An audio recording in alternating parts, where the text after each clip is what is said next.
Hey everyone, welcome back to my rich mill channel. आज हम बनाएंगे मोमोज़। आज हम घर पर ही कुरकुरे मोमोज़ बनाएंगे, तो आइए रेसिपी देख लेते हैं। सबसे पहले हमने पैन में तेल गरम किया है और यहाँ डाल दिया है ढेर सारा लहसुन। लहसुन को अच्छे से भून लेना है, बारीक काट के आप यहाँ ऐड कीजिएगा। जब लहसुन अच्छे से भून जाए तो हम यहाँ डालेंगे बंद गोभी और शिमला मिर्च। 2 से 3 शिमला मिर्च लिए हैं और एक मीडियम साइज़ की मैंने गोभी का यूज़ किया है। और अब हम यहाँ आधा चम्मच लाल मिर्च पाउडर, थोड़ा सा ओरिगेनो और साथ ही साथ हमें डाल देना है नमक। नमक अपने स्वाद अनुसार आप डाल दीजिएगा। और उसके बाद हम डालेंगे कुटी हुई काली मिर्च। तो इन सारी चीज़ों को अच्छे से मिक्स कर लेना है। और साथ ही साथ आप डाल दीजिए 1 चम्मच सोया सॉस और 2 चम्मच के करीब आप डाल दीजिए यहाँ पे विनेगर। इन सभी चीज़ों को हाई फ्लेम पर हम पकने देंगे। 2 से 3 मिनट के लिए आप इसे अच्छे से पका लीजिएगा। गैस की फ्लेम हाई रखिएगा और इसे बाद में प्लेट में ठंडा कर लीजिए। तो स्टफिंग हमारी बनके तैयार हो गई है और हम चटनी बना लेते हैं। चटनी बनाने के लिए मैंने 4 से 5 टमाटर लिए हैं और खूब सारा यहाँ लहसुन का इस्तेमाल किया है। तो ये बहुत ज़्यादा तीखी होती है, तो मैंने लाल मिर्च को पहले गर्म पानी में भिगो लिया था और खूब सारी मैंने लाल मिर्च का यूज़ किया है। और साथ ही साथ आप स्वाद के अनुसार नमक डाल दीजिए और बारीक पीस लीजिएगा। अब पैन में थोड़ा तेल गरम करेंगे और ये पिसी हुई जो चटनी है हमारी, इसे पैन में ट्रांसफ़र कर देंगे। बिल्कुल ज़रा सा मैंने यहाँ पानी डाला है, 1 से 2 चम्मच के करीब, और इसे लगातार चलाते हुए पकाना है। गैस की फ्लेम यहाँ भी आप हाई रखिएगा और इसे अच्छे से पकने दीजिए। जब इस तरीके से ये कुक हो जाए तो आप यहाँ 1 चम्मच विनेगर डाल दीजिए और 1 चम्मच सोया सॉस का डाल दें। अच्छे से चला लीजिए और 2 चम्मच आप डाल दीजिए टोमेटो सॉस और इसे अच्छे से पकाइएगा।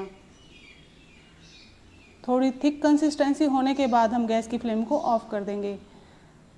तो अभी मैं यहाँ पर टोमेटो सॉस का यूज़ कर रही हूँ और अच्छे से मिक्स कर दिया है। तो इस तरीके से हमारी चटनी भी बहुत इजी तरीके से तैयार हो जाएगी और बहुत ही टेस्टी बनती है। और लास्ट में हम डालेंगे मैगी मसाला, इससे टेस्ट बहुत अच्छा आएगा। आप इसे डाल के ज़रूर देखिएगा। तो 1 पाउच मैंने मैगी मसाला यहाँ डाल दिया है, अच्छे से मिक्स कर लिया है और हमारी चटनी भी बन के तैयार हो गई है। तो अब हम लगा लेंगे मोमोज़ बनाने के लिए डो। तो डो लगाने के लिए मैंने यहाँ 4 से 5 कटोरी मैदा लिया है। यहाँ नमक डाल के अच्छे से मिक्स कीजिए और बिल्कुल चिल्ड वाटर के साथ हम डो लगाएंगे। डो हमारा ज़्यादा सॉफ्ट नहीं होना चाहिए और ना ही ज़्यादा टाइट होना चाहिए। तो इस तरीके से आप डो लगा लीजिएगा। अच्छे से डो लगाने के बाद हम इसे थोड़ी देर के लिए ढक के रख देंगे और स्लरी बनाएंगे।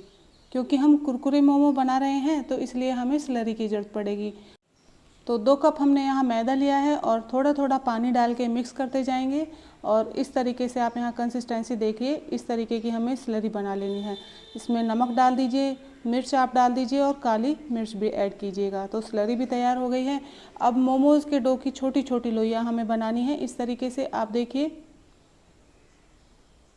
बिल्कुल पतली पतली हमें बेलनी है और थोड़ी सी स्टफिंग रखने के बाद आप मोमोज़ की शेप दे सकते हैं और नहीं तो आप इन्हें गोल बना सकते हैं। बिल्कुल सिंपल तरीके से आप इन्हें बनाइए, बहुत इजी तरीके से बन जाते हैं। इस तरीके से आप शेप दे दीजिए, इसमें कोई टेंशन भी नहीं है, आप इजीली इसे बना सकते हैं। तो इस तरीके से जैसी भी आपको शेप आती है आप मोमोज़ की शेप दे सकते हैं। तो सारे मोमोज़ इस तरीके से तैयार कर लीजिएगा और उसके बाद हम इन्हें फ्राई करेंगे। और आपको मेरी वीडियो कैसी लगती है मुझे कमेंट करके ज़रूर बताया करें। वीडियो अच्छी लगती हैं तो लाइक करें, शेयर करें, मेरे चैनल को सब्सक्राइब करना ना भूलें। बेल आइकन को प्रेस कर दीजिए ताकि मेरी वीडियो की नोटिफिकेशन आप सभी तक पहुंच जाए। और आप ये रेसिपी कब बना रहे हैं ये भी ज़रूर बताइएगा। तो इस तरीके से सारे मोमोज़ हमने तैयार कर लिए हैं और अब हम चलते हैं फ्राई करने की तरफ। तो कैसे फ्राई करना है वो देख लेते हैं। अब कढ़ाई में तेल को अच्छा गर्म होने दें। तो यहाँ तेल अच्छे से गर्म हो गया है और हमारे मोमोज़ भी हमने बना के तैयार कर लिए हैं। और अब हम इन्हें फ्राई करेंगे। तो पहले डिप करेंगे स्लरी में और उसके बाद मैंने यहाँ पोहा लिया है, उसमें हम इन्हें लपेट लेंगे। अगर आपके पास कॉर्नफ्लेक्स हैं तो आप उन्हें भी यहाँ यूज़ कर सकते हैं। इस तरीके से आप सारे मोमोज़ बना लीजिए। और इन्हें पोहे में लपेट लीजिए। पोहा आमतौर पर सभी के घरों में मिल जाता है, इसीलिए मैंने यहाँ पोहे का यूज़ किया है। और इन्हें फ्राई कर लेते हैं।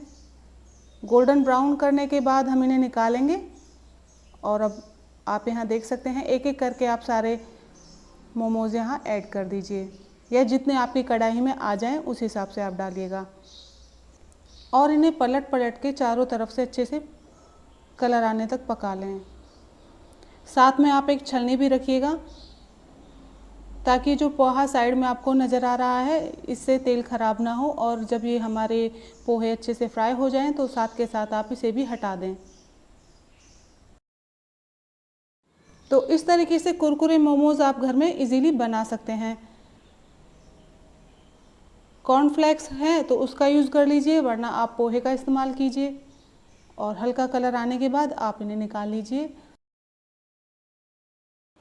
ऐसे ही हम सेकंड बैच को भी तल लेंगे, और जब गोल्डन कलर आ जाए तो इन्हें भी निकाल लेंगे। तो आसान तरीके से हम घर में कुरकुरे मोमोज़ बनाकर इंजॉय कर सकते हैं। तो आप अपने किचन में ये रेसिपी कब बना रहे हैं मुझे कमेंट बॉक्स में ज़रूर बताइएगा। साथ ही साथ आप ये पोहा जो आपको नज़र आ रहा है इसे भी रिमूव करते जाइए। तो आपको ये मोमोज़ की रेसिपी कैसी लगी मुझे कमेंट बॉक्स में ज़रूर बताना। तो फिर मिलते हैं नई वीडियो में नई रेसिपी के साथ, तब तक के लिए बाय बाय।